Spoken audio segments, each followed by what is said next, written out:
Many people in the alternative history community believe there was a unified civilization until recently, and that it was called Tartaria. The idea of calling this civilization Tartaria is mostly being spread on Reddit and YouTube, and is being promoted by YouTubers who earn money with creating an almost religious following. I think everyone who used the term Tartaria to describe the old world continues to cement a misleading view of alternative history. While Tartary itself was real, it was not what many people now think it was. I do think there was once a unified civilization with a unified architecture, but Tartary is a wrong name for it. The myth came about when Russians started to realize that before their country was called Russia, it was named Tartaria on old maps. And it didn't only span Russia, but most of Asia. Tartaria was split into different parts: Russian, Muscovite Tartary, Chinese Tartary, etc. Later, some people found evidence that there were remains of Tartaria in America, mostly Western America too. So the idea spread that Tartaria was literally everywhere. And this is where things started to move into the wrong direction. In reality, Tartaria was simply a geographic area in Asia, with some of those Tartarians also influencing the American culture. There is nothing more to it. It was part of the old world, but it wasn't exclusively the old world. So using the term Tartaria every time one speaks about this old world cements a misleading view of a Slavic-centric world where for some reason Russian culture dominated everything else. To this date, not a single proof has been presented why this geographically limited region in Asia called Tartary was worldwide. It is now simply a meme, and in my view it is a dangerous meme because it limits our possibilities of what the old world really was. Let's take a look at country flag of Tartary, independent of China, indeed suggesting a political structure. Yes, Tartary was somehow forgotten after the Communist Revolution. Yes, Tartary was probably not a geographical area, but a kingdom of a sort with a flag and political unity. Yes, it was probably powerful at one point. Yes, Tartarian influence extended probably to America. No, it was not a worldwide advanced civilization that somehow dominated all of the other kingdoms we see on old maps.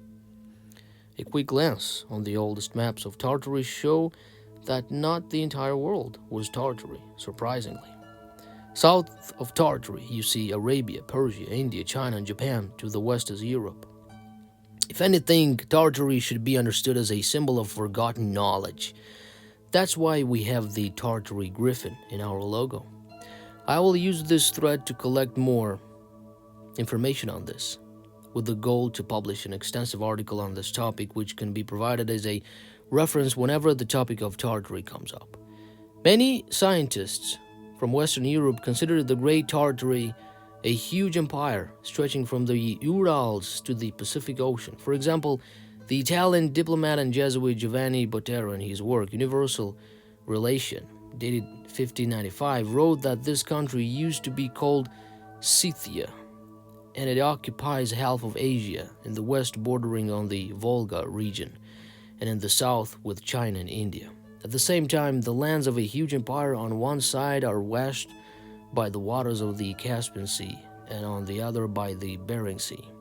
Another representative of the Jesuit order, the French Orientalist Jean-Baptiste de Halde, in 1735 published a scientific work entitled Geographical, Historical, Chronological, Political, and Physical Description of the Chinese Empire and Chinese Tartary.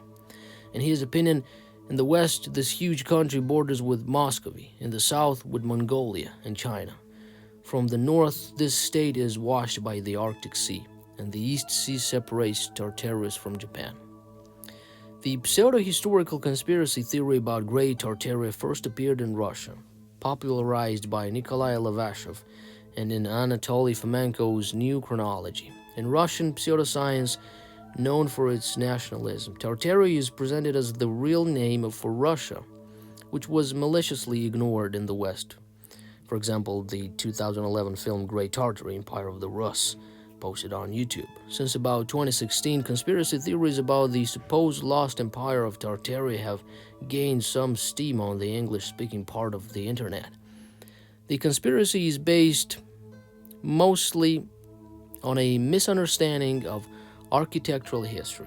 Adherents suppose that demolished buildings such as the Singer Building or the temporary grounds of the 1915's World's Fair were actually the buildings of a vast empire based in Tartary that has been suppressed from history.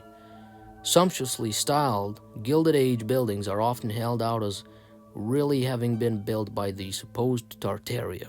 The conspiracy is very light on details and only vaguely describes how such a supposedly advanced civilization, which had reputedly achieved world peace, could have fallen and been hidden.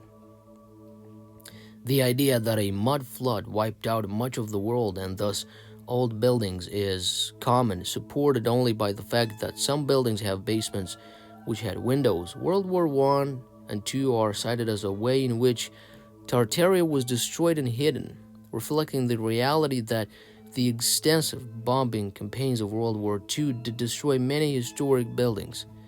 The general evidence for the theory is that there are similar styles of building around the world, such as capitol buildings with domes or star forts. However, such designs exist globally due to colonialism by empires such as Britain, Spain, and Portugal, not some lost empires such as Tartaria. The theory reflects a cultural discontent with modernism and a supposition that traditional styles are inherently good and modern styles are bad.